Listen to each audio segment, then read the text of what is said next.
Welcome back for some more Hard West. And in the last episode, I saved a damsel in distress and added her to my team.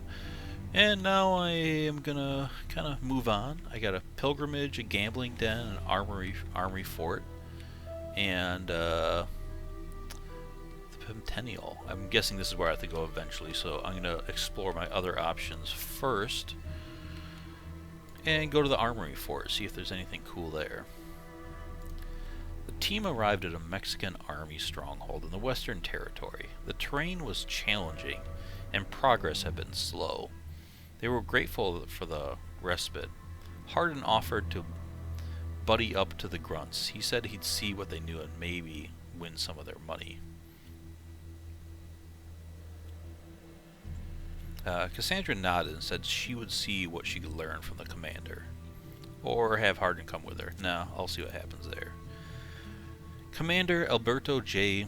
Barbola Baruco greeted Cassandra gallantly, that's a long name, and offered refreshments. He excused his humble surroundings, explaining that order was maintained in this region by the private militias of the wealthy industrials such as Ricardo La Fortuna. Consequently, the Mexican military had only a minor presence in this area. Cassandra asked if it was possible for someone like La Fortuna to blockade his competitors' assets, or rumbling noises and jeering voices outside caught her attention. That sounds more exciting. He got up from his desk and looked through the window. Cassandra joined him. Hardin was quarreling with a soldier. The commander excused himself, leaving Cassandra in the room alone. Nice. Cassandra searched the files, looking for information about her own exploits, or searched the desk. I'm going to check the desk. Cassandra found a small key and used it to unlock the commander's drawers. Along with a collection of letters, standard issue gun, and some ammunition, she found one truly interesting item, an army requisition form. It would almost certainly prove useful in the future. No one would miss it here. I'm going to take that. Oh, I didn't take the gun? Cassandra could hear the commander's steps in the corridor. She hastily closed everything and leapt back into her seat. The commander walked in visibly upset. He explained Hardin had gotten into trouble playing dice, but that he would overlook it as the soldiers shouldn't have engaged in gambling in the first place. Still, he said, Cassandra and her crew should move immediately and not return. Nice. Hardin Bruce Tenants told the tale of his gambling adventure with the soldiers. As they left, he told her he had won some money, but more importantly, he had acquired a pair of loaded dice. In Cassandra's skilled hands, any dice game would now be less of a gamble. Ooh, I like that. Which, there's a gambling den to go to, so that was good. I have to raise a shitload of money to get in there. Cassandra and her companions came across a group of people camping out in the wild. They had numerous tents set up, along with carts and horses. There were wooden crosses and ornate incense holders everywhere they looked. A man wearing a priest's attire greeted them on behalf of his flock and said his name was K. L. Sapis. He explained that he was leading these people on a pilgrimage, but they were currently enjoying a much-needed rest. Cassandra remembered that the beaten path around the cab suggested they'd been camping there for some time.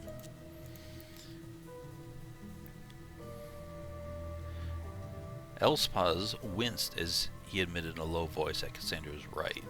They weren't rested at all. Actually, they were lost. His map had turned out to be inaccurate. He couldn't bring himself to dash the hopes of so many pilgrims by telling them they had to go back. Thus far, he's been able to convince everyone that they were still on the Kalas Shrine Trail. While he'd secretly tried to figure out where it was, now he was losing hope of ever finding it. Cassandra had never heard of that shrine. K. L's Pass explained that the Kala's shrine was a pre-Columbian ritual site said to contain carved figurines of human skulls adorned with Christian symbols, crosses, three-cornered symbols, and fish. According to El Paz, the existence of these symbols confirmed that Christianity was the world's sole true religion. Unfortunately, however, the map he'd bought from a merchant in Adelante had proven false. Now he would need to admit his failure and destroy the faith and resolve of his flock. Unless true map was found, Cassandra finished for him.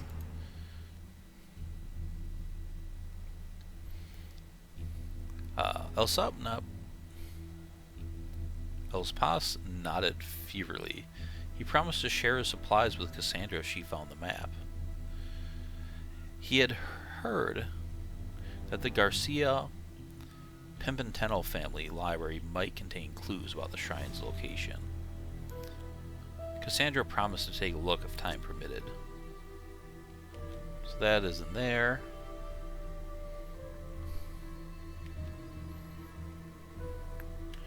And no, I'm gonna go here first and go to the gambling den. Matron Pulqueria. God, I'm such a fucking white guy. I can't read any of this stuff. Edelmira Garcia Jesus, what the fuck is up with these names? Was one of the last venerable Garcia Pimentel clan, which had flourished in the New World for hundreds of years.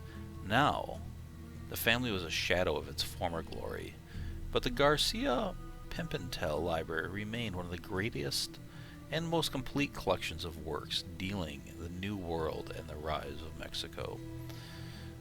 Mimi Garcia Pimentel joyfully greeted Lydia as Cassandra had introduced herself, and guessed she was here to see the fabled library.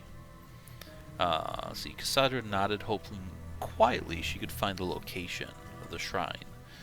Or Cassandra said she was only passing through, but make sure to return to visit the library. No, I'm staying and looking.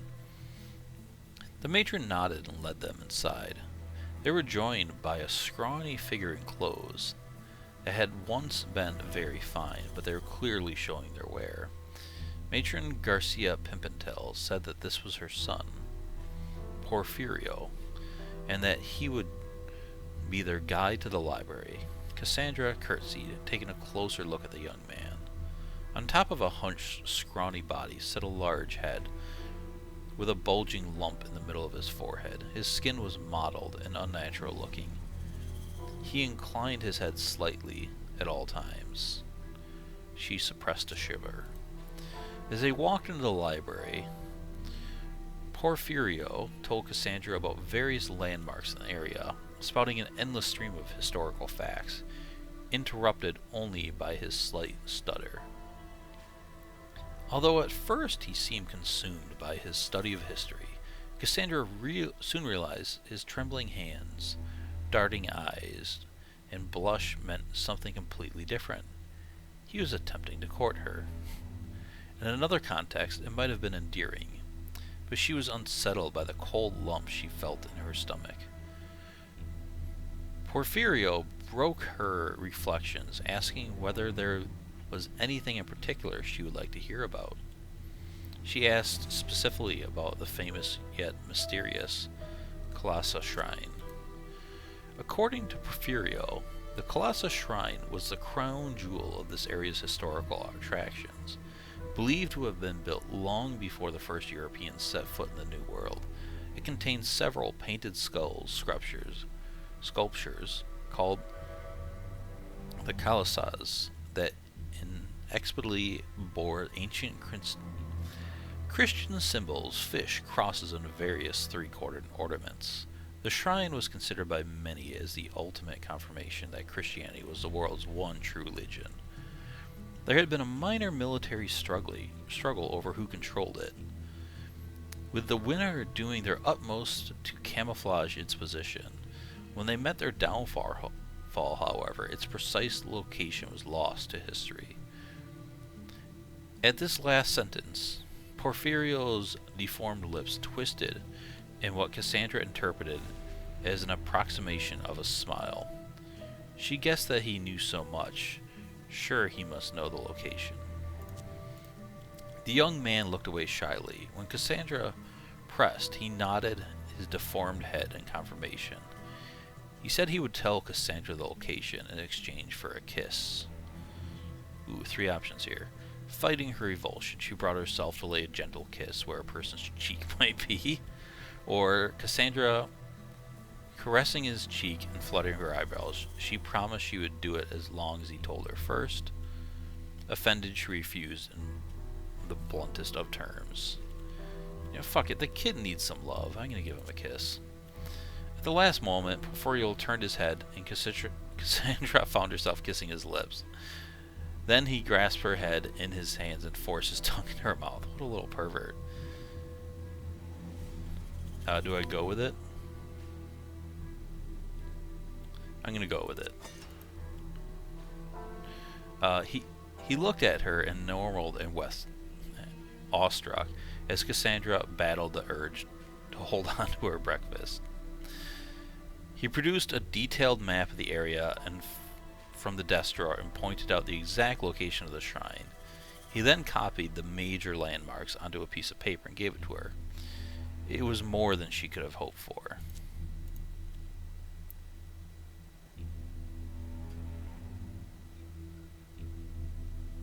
Cassandra's heart sunk when she reached a foyer to find Hardin unconscious in a chaise lounge.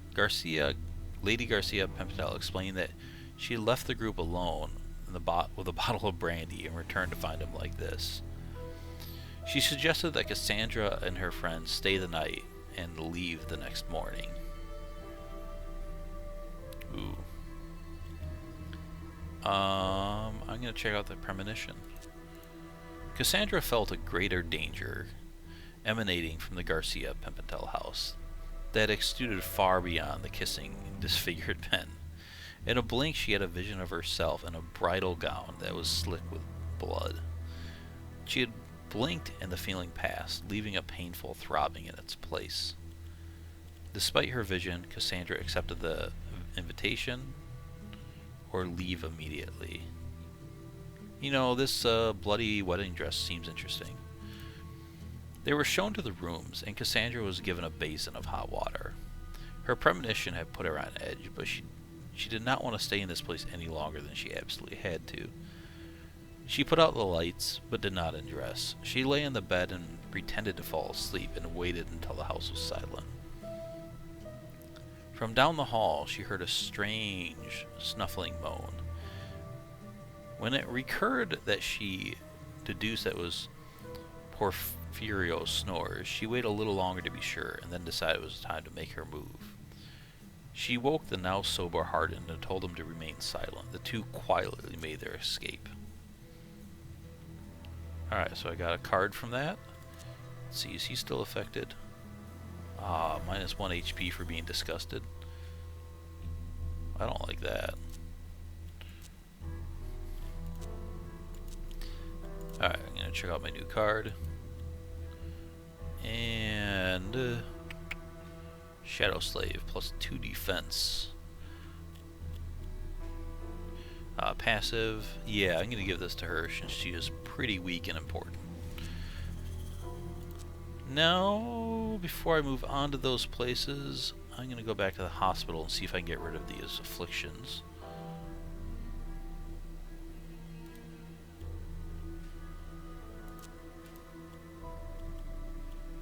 I'm gonna try to do both of them. Alright. Yep, I got rid of that stuff. Good. Ooh, I could sell the map or use it myself.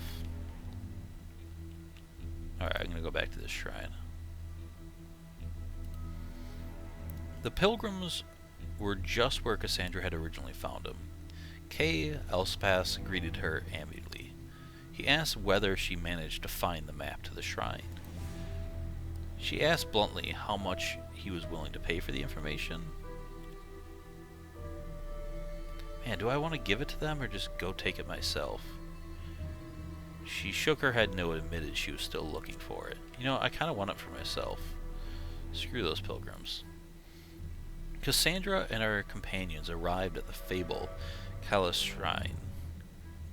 Built into a cliffside, the pieces of masonry hanging from its entrance indicated that the river had been eating away at the land for some time. It was now biting into actual construction. Getting inside would be quite dangerous.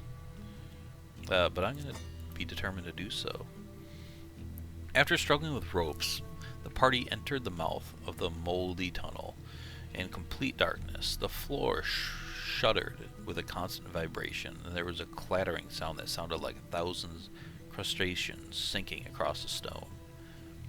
They then emerged into a bigger room, where two narrow rays of light shifted in from the surface. The shrine looked ancient and distinguished, apart from the skulls and decorated Christian symbols that lay everywhere. These must be the Colossus.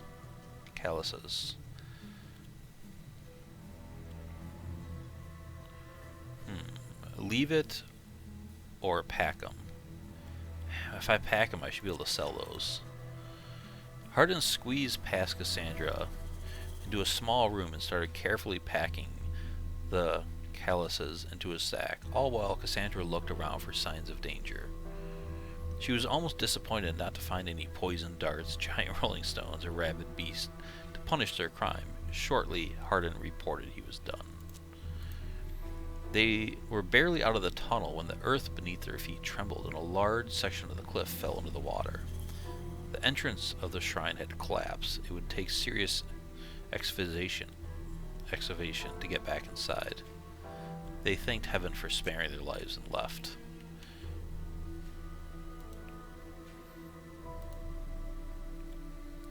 I'm going to let her know, but the shrine collapsed. K.L. Elspass was visibly shaken. He told of long days spent looking for the shrine and saddened to his pilgrims. None of them would be able to admire the wondrous glory of the ancient calices, proof that Christianity's supremacy over the religions of the world. Cassandra saw through his deception and chided him for wanting to steal the figures. To Cassandra's surprise, Elspass instantly dropped his act and dried his tears. In hushed tone, he admitted that he had scammed the followers into funding his expedition. He said that they were worth a fortune, and he had a buyer lined up. If they were lost, however, all of his effort would be for nothing. Cassandra mentioned the figures might have been spared from the catastrophe. She wanted to hear what he had to offer. Ooh. He cast a look of I think that's supposed to be understanding, and smiled slightly. Then he resumed his act of full force, falling to the ground praying and loudly thanking the Lord. He offered $12,000 for the complete set.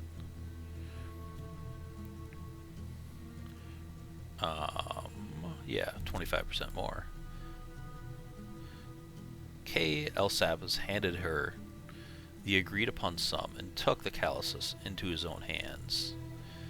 A genuine tear of gratitude in his eyes, he walked away, announcing the miracle to his fathers. Alright, so now I got some cash. And a new card.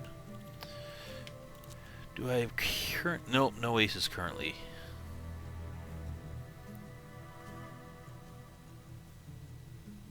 I do like that. Man. See, she doesn't have any cards, but that's... I kind of want to put that on him. Although she needs some cards. I want to keep that 3 of a kind, but he's going to be the close-up guy doing that damage. Oh, and I got a 9 of hearts. Artery shot. Nice. Shadow Slave. Yeah, I don't really want to give her a Shadow Slave.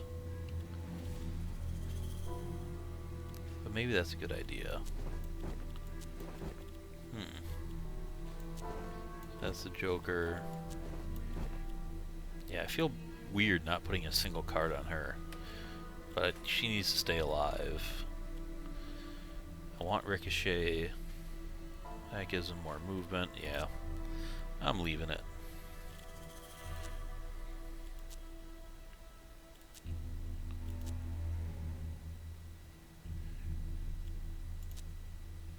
Okay. Well, I think I'm moving on to the gambling den here, because I got nowhere else to go.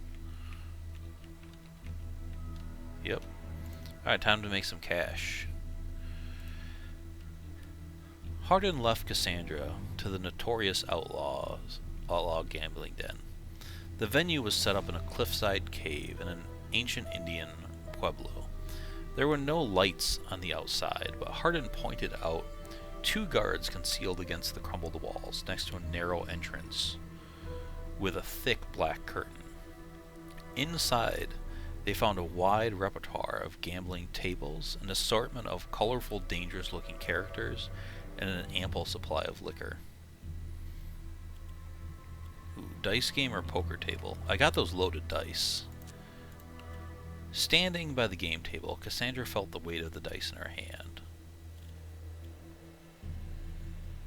She decided to replace, predict the outcome. No, I'm going to do the gimmicked pair. I don't want to use her luck on this. Cassandra gave a discreet nod to Hardin, who loudly attracted the attention of a player sitting at another table. While all the players' heads were turned, with a swift movement, Cassandra replaced the dice in her hand with a loaded pair. She easily won the round, earning 362 pesos. Yeah, it's going to take a while to do it like that. Standing by the game table, Cassandra felt the weight of the dice in her hand. I'm going to do this again.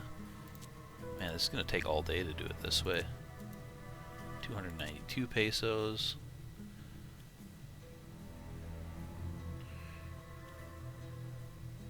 Rolled the loaded dice without trickery. 130. Oh, lost. Oh, fuck that.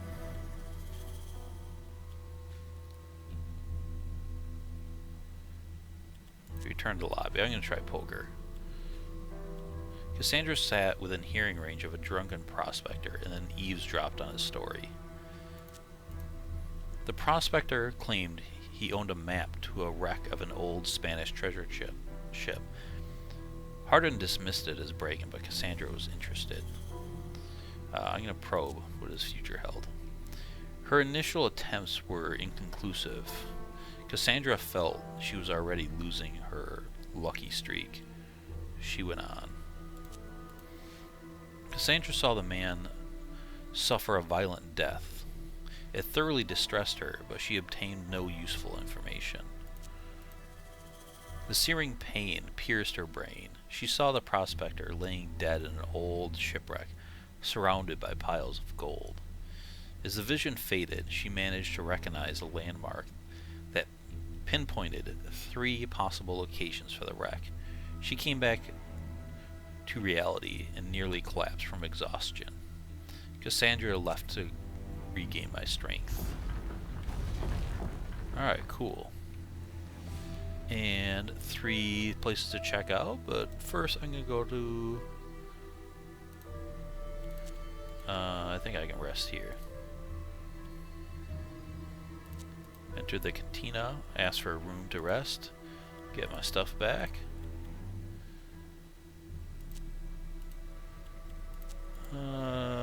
See if there's anything in here. I don't think there's anything here I needed. Those 3 damage guns just don't cut it. Alright, so I got 3 wrecks here. And I've got only 20 minutes till a game comes on. I wanted to finish this with a fight, but I don't think I have time to. So I'm going to end the episode here. And in the next episode, I'm going to invest these shipwrecks. And that should get me some more money. And also, checking out shipwrecks is fucking cool. Now I'm mixing like westerns and pirates. This is pretty sweet. So thanks for watching once again, and I'll see you guys back soon with another episode. Bye.